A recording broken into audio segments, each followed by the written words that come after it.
सो hey everyone, myself C Hariom Virdia. So दोस्तों, CA final मई 26 के सारे सजेस्टेड सॉल्यूशन इंस्टीट्यूट ने अपने वेबसाइट पे पब्लिश कर दिए हैं। मोस्ट इंपॉर्टेंट सजेस्टेड सॉल्यूशन मेरे ख्याल से जो स्टूडेंट को देखना है वो है एएफएम का, ठीक है। तो उसको हम लोग डिस्कस कर लेंगे ये वीडियो में। बट पूरा सजेस्टेड सॉल्यूशन मैं आपके साथ डिस्कस नहीं करूंगा। क्यों सर? बेटा, मैंने ऑलरेडी आपको सजेस्टेड सॉल्यूशन, मेरा खुद का जो सॉल्यूशन था उसका पूरा वीडियो मैंने यूट्यूब पे आपको अपलोड करके दिया हुआ है, ठीक है। ये पर्टिकुलर वीडियो में मैं बस आपको एक कंपैरिजन बता दूंगा कि मेरा सॉल्यूशन वर्सेस इंस्टीट्यूट का सॉल्यूशन क्या है, ठीक है। अगर आपको एक शॉर्ट सिंपल समरी में दे दूं तो मेरा सिर्फ एक ही आंसर जो है वो गलत गया है, वो है एडजस्टेड प्रेजेंट वैल्यू वाला, ठीक है। मैंने जब वो वाला वीडियो अपलोड किया था मेरा खुद का सॉल्यूशन वाला, तो उसमें उसमें भी मैंने ये चीज़ कही थी कि यहाँ पे मैं खुद सेटिस्फाइड नहीं हूँ मेरे आंसर से। इंस्टीट्यूट का सॉल्यूशन जो भी आता है मेरे ख्याल से वो उसका हमको वेट करना चाहिए, ठीक है। तो अब वो सॉल्यूशन आ चुका है और उसको भी मैं ये पर्टिकुलर वीडियो में डिस्कस नहीं करूंगा, ठीक है। अच्छे से उसका हम लोग डिटेल डिस्कशन एक सेपरेट वीडियो के थ्रू कर लेंगे, ठीक है। दूसरी बात दोस्तों, एक सॉल्यूशन जो मैंने दिया था फ्लोर रेट का कैलकुलेशन का, ठीक है, और इंस्टीट्यूट का मैंने उसके साथ कंपेयर किया, तो इंस्टीट्यूट ने जो सॉल्यूशन दिया है वो गलत है, ठीक है। मैं आपको बता दूंगा कि इंस्टीट्यूट ने चैट जीपीटी को यूज करके मेरे एक हिसाब से उसी को यूज किया होगा उन्होंने, क्योंकि आंसर दोनों में सेम आ रहा है। इंस्टीट्यूट ने जो हमको दिया वो, और वो क्वेश्चन को मैंने जब चैट जीपीटी में डाला तो वो वहाँ पे भी मुझे वही आंसर मिला। तो वो मेरे ख्याल से इंस्टीट्यूट का गलत आंसर है, उसको वेरीफाई भी किया जा सकता है, ठीक है। अगर फ्लोर रेट जो हम लोग कैलकुलेट कर रहे हैं उसके हिसाब से जो हम पे ऑफ कैलकुलेट करेंगे, if that is not equal to cap pay off, तो इसका मतलब आंसर हमारा गलत है और इंस्टीट्यूट का गलत आ रहा है, ठीक है। अब मैं ये कहूँगा कि मेरा सॉल्यूशन जो है वो इवन दो राइट हो है, ठीक है, इवन दो वो राइट है, आपको उसको इग्नोर करना है। इंस्टीट्यूट का सॉल्यूशन ही राइट है हमारे लिए, इवन दो वो गलत है, ठीक है। तीसरा मैं कहूँगा, केस सिनेरियोज में कुछ कुछ जगह पे मैंने देखा कि इंस्टीट्यूट ने जो आंसर दिए है वो करेक्ट नहीं है, ठीक है। मैं उसको भी आपके साथ डिस्कस कर लूँगा, ठीक है। समझ में आया? तो पूरा डिस्कशन स्टार्ट करते हैं, फटाफट से हो जाएगा। हमको बस ये देखना है कि मैंने जो आपको सॉल्यूशन दिया था वो किस तरीके से इंस्टीट्यूट उसको उसको प्रेजेंट कर रहा है और कुछ नहीं, ठीक। पहला केस सिनेरियो जो है दोस्तों वो है सोवरेन गोल्ड बॉन्ड वाला, और इसमें इंस्टीट्यूट बोलता है आंसर बी है, जो कि मैं कहता हूँ इसमें वो ऑप्शन ही नहीं है, ठीक है। जो सही आंसर है ना उसका कोई ऑप्शन ही नहीं है, क्योंकि रियल रेट ऑफ रिटर्न हम लोग कैलकुलेट करें ना तो वो -2.16% आता है, बट यहाँ पे कोई भी वो ऑप्शन में हमको नहीं दिख रहा है। इवन दो आईसीआई कहता है कि आंसर बी है, तो ठीक है, हमको मान लेना है आंसर बी है। इसका कैलकुलेशन कैसे आया इंस्टीट्यूट ही जाने, कोई बेसिस नहीं है हमारे पास, ठीक है। आप कुछ भी फिगर यूज कर लो, 2.25 नेगेटिव तो आएगा ही नहीं, ठीक है। अच्छा, बाकी के जो भी सॉल्यूशन है वो मैंने यहाँ पे आपको मार्क करके रखे हुए हैं, और वो मैंने जो सॉल्यूशन दिया था उससे मैच करता है, करेक्ट है। ओके। केस स्टडी 2 में अगर मैं आ जाऊं दोस्तों, तो ये वाला क्वेश्चन जो है दोस्तों, ये डेरिवेटिव्स के चैप्टर का स्टडी मटेरियल का ही क्वेश्चन है। फिगर्स थोड़े बहुत चेंज किए हैं उन्होंने, ठीक है। इसमें दोस्तों उन्होंने क्या कहा कि ये जो क्वेश्चन नंबर 6 है ना, इसमें एक भी ऑप्शन जो है वो सही नहीं है, उन्होंने लिख के दिया है नो करेक्ट ऑप्शन। यहाँ पे देखो लिखा है नो करेक्ट ऑप्शन। बट हम लोग ने पूरा दोस्तों ये कैलकुलेशन करके देखा, पूरा सॉल्यूशन इसका हम लोग ने रिटर्न फॉर्म में किया था, और आंसर आ रहा है, एग्जैक्टली आंसर आ रहा है। यहाँ पे जो फिगर है ना डी में, वो है, ठीक है। बट पता नहीं आईसीआई क्यों कह रहा है कि इसमें वो ऑप्शन नहीं है। अब सजेस्टेड आपका जो सर्टिफाइड कॉपीज आएगा ना, ठीक है, मैं कहता हूँ आप मंगा लो, ताकि आपको एमसीक्यूज में एटलीस्ट पता चले कि हाँ यहाँ पे मार्क्स दिए हैं कि नहीं दिए हैं, ठीक है। ऐसी चीज़ों में जब तक हम लोग सर्टिफाइड कॉपीज नहीं देखते हैं ना, हमको पता ही नहीं चलेगा कि इंस्टीट्यूट आखिर में मार्क्स कैसे एलोकेट कर रहा है हमको, ठीक है। सो ये दो जगह पे डिस्क्रिपेंसीज थी केस सिनेरियोज में। बाकी जो भी आंसर मैंने आपको दिए हैं हमारे इंस्टीट्यूट के साथ मैच करते हैं, ठीक है। ओके। अब आता हूं मैं डिस्क्रिप्टिव पार्ट पे। अच्छा, थियोरी के रिलेटेड पहले मैं आपको थोड़ा सा बात कर लूं। थियोरी में इस बार मैंने जो सॉल्यूशन देखा ना इंस्टीट्यूट का, उसमें मॉड्यूल का लैंग्वेज नहीं दिख रहा है, ठीक है, मॉड्यूल का लैंग्वेज नहीं दिख रहा है। तो गोइंग फॉरवर्ड अब हम लोग जब थियोरी को प्रिपेयर कर रहे हैं, तो अभी भी मैं वही कहूंगा कि आपको प्रिपरेशन तो थियोरी का मॉड्यूल से ही करना पड़ेगा, राइट, क्योंकि हमारे पास बेस तो वही है। बट एग्जाम में अगर कोई out of the box theory question आता है, तो आपको आपका जनरल बिजनेस लॉजिक या फिर फाइनेंस का लैंग्वेज बोल सकते हो, रिस्क रिलेटेड कुछ चीज़ लिख सकते हो, ऐसा आपको करना पड़ेगा, ठीक है। अब हम लोग प्रोफेशनल्स हैं दोस्तों, तो हमको थोड़ा सा लैंग्वेज पे ना कमांड होना चाहिए कि रियल बिजनेस वर्ल्ड में किस तरीके से लैंग्वेज हम लोग फ्रेम कर सकते हैं और एक आंसर दे सकते हैं, ठीक है, क्योंकि मैंने जो सॉल्यूशन अभी देखा है इंस्टीट्यूट का, पहली बात तो थियोरी के क्वेश्चंस ही कुछ अलग लेवल के थे, ठीक है, उसमें भी इंस्टीट्यूट ने जो सॉल्यूशन दिया है हमको, ये क्लियरली मेरे को ऐसा फील होता है कि हाँ भाई एआई का हेल्प लिया है उन्होंने आंसर देने के लिए। ठीक है, आप जब आंसर पढ़ोगे तो आपको समझ जाएगा। ठीक है, बट मैं थियोरी को इसमें डिस्कस नहीं कर रहा, मेरा प्योर फोकस है प्रैक्टिकल एस्पेक्ट पे अभी। ठीक है, ओके। क्वेश्चन नंबर 1 पे आता हूं मैं दोस्तों। ये क्वेश्चन था वो करेंसी स्वैप वाला, और डायरेक्टली मैं सॉल्यूशन पे आऊँ अगर, तो इन्होंने बहुत लंबा चौड़ा कैलकुलेशन करके दिया हुआ है। ठीक है, इतना हमको करने का कोई ज़रूरत नहीं है। बेसिकली मैं आपको बता दूं, इंस्टीट्यूट ने यहाँ पे जो टेबल बनाया है ना, वो टेबल में जो जो फिगर लिखे हैं उन्होंने, वो कहाँ से आए उसका पूरा एक एक्सप्लेनेशन दिया है इन टेक्सचुअल फॉर्मेट। ठीक है, ये आपको एग्जाम में लिखने का ज़रूरत नहीं होता है। ठीक, मेजरली हमारा काम क्या है मालूम है, कि जो भी हम लोग फिगर लिख रहे हैं उसका एक प्रॉपर जस्टिफिकेशन है यहाँ पे, कि यहाँ पे हम लोग ने जो पर्टिकुलर्स लिखा है उसके रिलेटेड यहाँ पे फिगर होने चाहिए, बात खत्म। ठीक है, तो मैंने आपको एक शॉर्ट सिंपल टेबल बना के दे दिया था, उतना ही काफ़ी है। ठीक है, मैं हमेशा ये एक चीज़ कहता हूँ, आपको इंस्टीट्यूट का presentation exactly ditto copy paste follow करने का कोई ज़रूरत नहीं है। आप जो भी प्रेजेंटेशन फॉलो कर रहे हो, that should be reasonably explanatory as well as good looking. ठीक है, थोड़ा बहुत ऐसा लगना चाहिए कि हाँ भाई समझ में आ रहा है। ठीक है, सो 8.252 हमारा आंसर आ रहा था, एंड इंस्टीट्यूट का भी 8.252 ही आ रहा है, 8.25।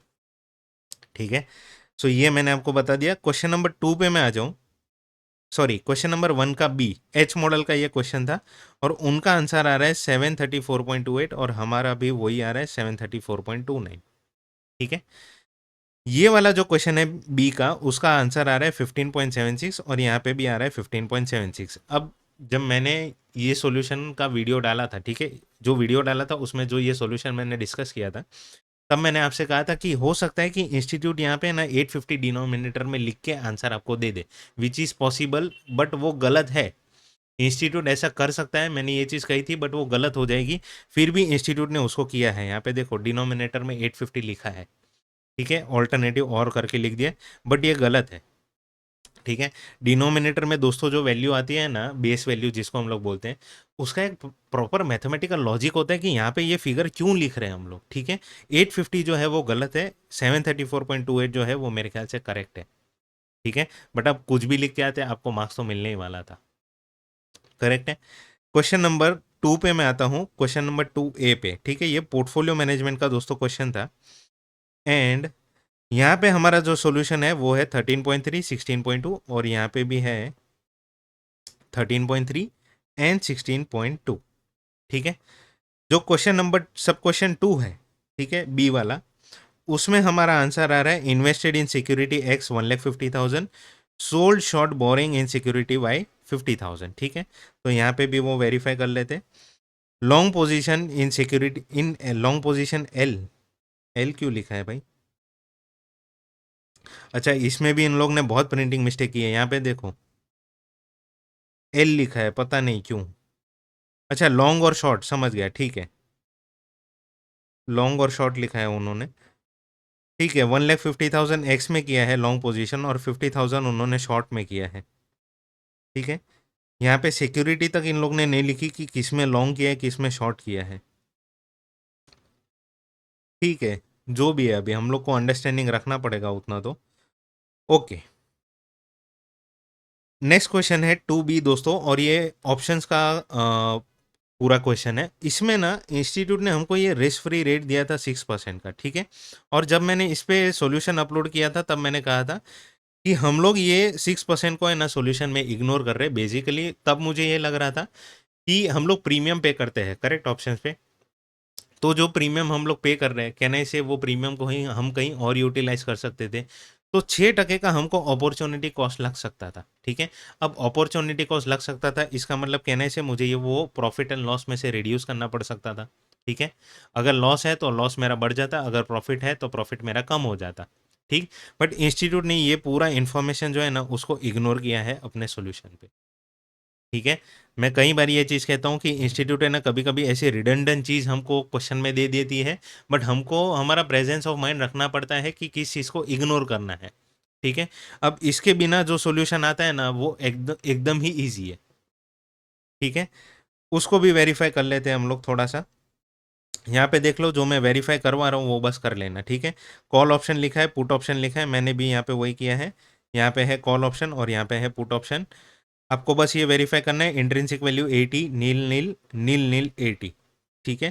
तो यहाँ पे देखो 80 नील नील नील नील 80 करेक्ट है।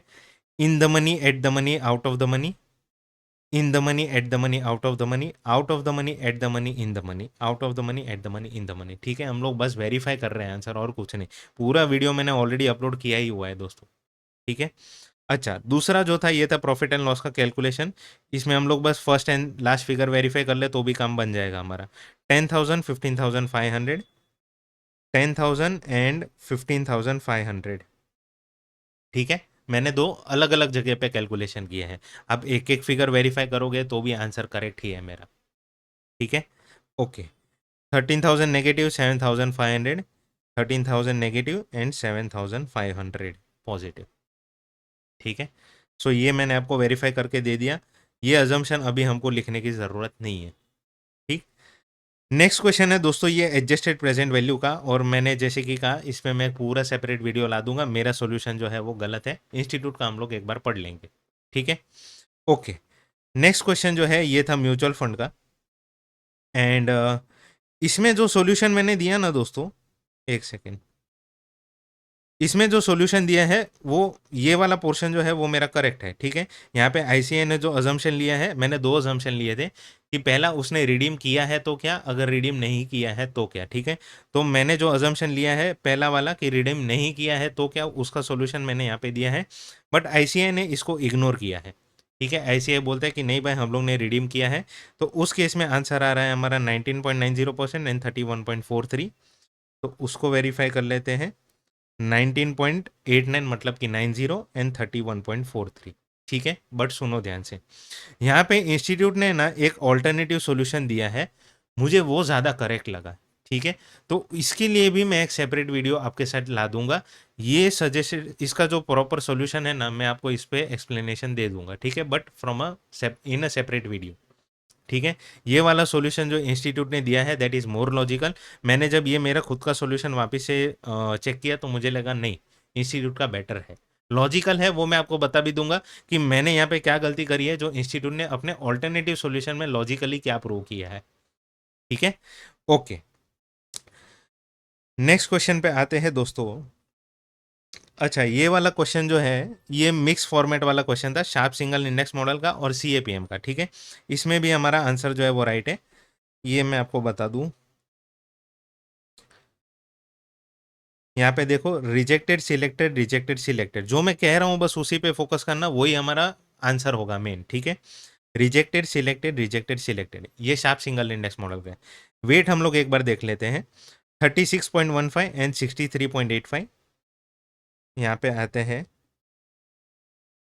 63.8, अच्छा सिंगल डेसिमल लिया है और उन्होंने 36.2, ठीक है। बट ये वाला जो जेड का कैलकुलेशन है वो हमारा करेक्ट है, 22.80, 12.91, 12.91, 22.80। उन्होंने ने यहाँ पे ना बस एक सिंगल डेसिमल को यूज़ किया है, हम लोग को दो डेसिमल में रखना चाहिए और कोई फ़र्क नहीं है, ठीक है। तीसरा हम लोग आते हैं सी ए पी एम में।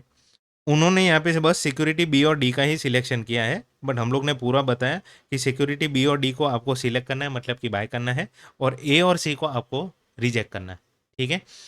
जो डी वाला है दोस्तों, उसमें मैंने कहा था कि सीएपीएम का और शार्प सिंगल इंडेक्स मॉडल का दोनों में कंसिस्टेंसी है इन सिक्योरिटी सिलेक्शन, ठीक है, इन सिक्योरिटी सिलेक्शन। यहाँ पे भी देखो बी और डी सिलेक्ट हो रहा है और यहाँ पे भी बी और डी सिलेक्ट हो रहा है। ऐसा इसीलिए क्योंकि दोनों मॉडल जो है वो एक चीज़ को बेस रखते हैं, वो है सिस्टमैटिक रिस्क, ठीक है। वो मैंने यहाँ पे आपको लिख के दिया था, बट आईसीआई ने एक छोटा सा बस हमको आंसर लिख के दे दिया कि Sharpe single index model is fully consistent with CAPM as it included only securities offering superior risk adjusted returns. अब पता नहीं क्या है ये, ठीक है। मेरे ख्याल से सुपीरियर रिस्क एडजस्टेड रिटर्न मतलब उन्होंने सिस्टमेटिक रिस्क को कंसीडर करते हुए जो रिटर्न आता है उसके बेसिस पे जो सिलेक्शन होना चाहिए उसमें बी और डी आता है, इसलिए उन्होंने कह दिया कि शार्प सिंगल इंडेक्स मॉडल एनसीएपीएम दोनों में जो सिलेक्शन हुए हैं सिक्योरिटीज के वो कंसिस्टेंट है, मतलब कि बी और डी, ठीक है। ओके, नेक्स्ट आता हूँ, ये ज्योमेट्रिक मीन वाला क्वेश्चन था और इसमें भी इंस्टीट्यूट ने बड़ा लंबा चौड़ा क्वेश्चन सॉल्यूशन जो है वो बना के दिया है, विच इज़ नॉट नीडेड, ठीक है, डायरेक्टली हम लोग ने यहाँ पे जो सॉल्यूशन था उसी में सारा प्रीमियम का एडजस्टमेंट जो है वो करके दे दिया था उनको। ए का आंसर आ रहा है 3.77 एंड बी का है 2.76, 3.77 एंड 2.76। ठीक है, ओके नेक्स्ट आ जाते हैं। अच्छा, यहाँ पे ये फ्लोर रेट वाला कैलकुलेशन, ठीक है, फ्लोर रेट वाला कैलकुलेशन, इसमें तो मैंने पूरा डिस्कशन किया था लंबा चौड़ा। अब इंस्टीट्यूट ने यहाँ पे देखोगे ना आप, तो उसका आंसर आ रहा है 8.5। ठीक है, पूरा उसने यहाँ पे कैलकुलेशन वगैरह सब हमको बताया है और उसके बाद उनका आंसर आ रहा है 8.5, करेक्ट है। अब सुनो ध्यान से, अगर आप 8.5 को यूज करोगे, ठीक है, तो यहाँ पे फ्लोर में आप हर जगह पे 8.5 8.5 8.5 लिख दो। ठीक है, लिखा। जो भी इसका आंसर आ रहा है, मैक्सिमम ऑफ डिफरेंस जो है वो आपको निकालना है। वो डिफरेंस को आपको ये प्रेजेंट वैल्यू फैक्टर के साथ मल्टीप्लाई कर लेना है। जब भी आप मल्टीप्लाई करोगे ना दोस्तों, ठीक है, उसका सम टोटल लेना है आपको, और वो आंसर इसके साथ मैच होना चाहिए। किसके साथ? 0.924। वो नहीं होगा। अगर आप 8.85 ले लोगे ना तो वो आंसर नहीं आएगा, मैच होगा ही नहीं वो। ठीक है, 8.6 पे ही, 68 पे ही वो मैच होता है। अब इंस्टीट्यूट ने, मैंने जैसे कि कहा कि उन्होंने डायरेक्टली चैट जीपीटी से उसको उठा लिया। तो यहाँ पे देखो, मैंने वो पूरा क्वेश्चन है ना चैट जीपीटी में डाला हुआ है। ठीक है, और यहाँ पे आप देखोगे, मैं थोड़ा साइड में हो जाता हूँ। यहाँ पे आप देखो दोस्तों, उन्होंने जो हमको आंसर दिया है ना, ये देखो 8.85। ठीक है, दिख रहा है आपको? ओके, अब चैट जीपीटी से डायरेक्टली उठा के कॉपी पेस्ट करके दे दिया हमको। सोचो, किसी ने वेरीफाई तक नहीं किया है कि ये आंसर राइट भी है कि नहीं। वेरीफाई करने को टाइम ही कितना लगता। उसी में चैट जीपीटी से चलो ना, कॉपी मार लिया, उसी में पूछ लेता कि भाई वेरीफाई करके दे कि ये आंसर सही है कि नहीं, तो भी वो वेरीफाई करके दे देता हमको। ठीक है, ठीक है, बट क्या कर सकते हैं अभी, इंस्टीट्यूट ने जो दिया है हमको वही मानना पड़ेगा। करेक्ट है, तो इसको हमको इग्नोर करना है। एम्बिग्यूटी है तो एम्बिग्यूटी को रट्टा मारना है। ठीक है, ओके। नेक्स्ट क्वेश्चन जो है दोस्तों वो है बिजनेस वैल्यूएशन का, और इसमें हमको ना, अच्छा, दो पार्ट है इसके, राइट, इसके दो पार्ट है। ए वाला जो सब क्वेश्चन है उसका आंसर है 118.84, 118.84 करोड़। ओके, और दूसरा जो है उसमें ग्रोथ रेट हमको फाइंड करना था 10.51, तो यहाँ पे भी है 10.51। ठीक है, ग्रोथ रेट 10.51। ओके, ये बस एक ऑल्टरनेटिव प्रेजेंटेशन दिया है, बट कुछ काम का नहीं है। ठीक है, मैंने जो सॉल्यूशन आपको प्रेजेंटेशन दिया है वो सबसे अच्छा है, थॉटफुल वाला है वो। अच्छा, अब आते हैं ये गैप एक्सपोजर वाले क्वेश्चन पे। इसमें आईसीए ने भी यहाँ पे लिखा है मैंने लिखा है 3,300 करोड़ नेगेटिव का गैप गैप एक्सपोजर है, और यहाँ पे भी उतना ही है, 3,300 करोड़। ठीक है, अनफेवरेबल सिनारियो किसके लिए है? ए के लिए है। फेवरेबल सिनारियो लिखा है बी के लिए, हमने भी वही लिखा है, ए के लिए अनफेवरेबल, बी के लिए फेवरेबल। करेक्ट है, ओके। उसके बाद यहाँ पे लिखा है अर्निंग्स एट रिस्क ऑफ -4.125, हमारा भी उतना है, -4.125, यहाँ पे देख लो। और ये होता है 0.92% ऑफ 450 करोड़। ठीक है, तो यहाँ पे भी वही है, 0.92% नेगेटिव। ठीक है, उन्होंने बस 4 डेसिमल में उसको रखा है, कोई फर्क नहीं पड़ता हमको। क्वेश्चन में जब तक कुछ स्पेसिफिक इन्फॉर्मेशन नहीं दिया ना, तो हम लोग 2 डेसिमल फॉलो कर सकते हैं। दूसरा है अर्निंग्स एट रिस्क 2.0625, 2.0625, 0.46% होता है ये, एंड यहाँ पे है 0.46%। ठीक है, ओके। नेक्स्ट आ जाते हैं मर्जर वाले क्वेश्चन पे, और इसमें मुझे एक बहुत अच्छी चीज़ लगी कि एक पर्टिकुलर चीज़ उन्होंने फॉलो की जो मैं इंस्टीट्यूट से एक्सपेक्ट नहीं कर रहा था, बट उन्होंने किया है, वो अच्छी बात है। सब क्वेश्चन ए 42 आता है पीई, यहाँ पे भी वो वेरीफाई कर लेते हैं हम लोग, 42 है यहाँ पे। ओके, दूसरा है इंडस्ट्री का पीई रेशियो 35 आना चाहिए, 35 आ रहा है, और ये 3780 है जो है वो है stand alone fair value 3780, correct है। सी जो है यहाँ पे 10 शेयर्स लिखे हैं, और यहाँ पे भी उन्होंने 10 शेयर्स लिखे हैं। एक ऑल्टरनेटिव उन्होंने यहाँ पे कुछ दिया है, बट मेरे ख्याल से वो गलत है, उसको आपको करने की ज़रूरत नहीं है। ठीक है, 10 शेयर्स हमारा करेक्ट है, तो करेक्ट है। ओके, रैंकिंग फिर ये लोग ने बोला था करना है, और यहाँ पे जब मैंने मेरा खुद का सॉल्यूशन जो वीडियो बनाया था उसमें मैंने कहा था कि यहाँ पे हमको बॉन्ड की, कन्वर्टिबल बॉन्ड की है ना, वैल्यू पहले फाइंड करनी पड़ेगी, which is maximum of conversion price and redemption price. ठीक है, जो भी उसका हायर वैल्यू है that becomes the price of convertible bond. और वो उन्होंने किया, मैं खुश हूँ, चलो भाई उन्होंने किया है, राइट किया है। ठीक है, यहाँ पे देखोगे अगर आप, तो उन्होंने हायर ऑफ द अबव मतलब 680.24 यहाँ पे लिया हुआ है, conversion value and redeemable value दोनों का। ठीक है, whichever is higher that becomes the value of the convertible bond. ठीक है, उसके बाद उन्होंने पूरा सोल्यूशन किया है मेरे जैसे ही। 4000 का कैश ऑफर का रैंक 3। सो कैश ऑफर जो है यहाँ पे उसका रैंक 3 है 4000 का। उसके बाद रैंक 2 है दोस्तों ऑफर 2 का, जिसमें कैश है 1000, इक्विटी है 3300, टोटल है 4300, राइट। तो 4300 ऑफर 2 उसका रैंक 2। एंड जो थर्ड ऑफर है उसका रैंक है 1, 4551.20, 4551.20 रैंक 1 ऑफर 3। ठीक है, एकदम सॉल्यूशन राइट है। सच में कहूँ मैं सेटिस्फाइड हूँ कि इंस्टीट्यूट ने ये किया हुआ है। ठीक है, हो सकता तो वो पता नहीं कुछ और ही सॉल्यूशन लेके आ सकता था। क्वेश्चन नंबर 6 बी पे आते हैं दोस्तों, लास्ट क्वेश्चन है, और इसमें तो हमको कुछ नहीं करना था, सिर्फ और सिर्फ ND1 ND2 निकालना था और कॉल ऑप्शन पुट ऑप्शन की वैल्यू निकालनी थी। ठीक है, अगर हमारा आंसर पुट ऑप्शन का सही है मतलब हमारा पूरा कैलकुलेशन राइट है, ऊपर के सारे सब क्वेश्चन का 2.64 आना चाहिए आंसर, और उनका भी वही आ रहा है 2.63।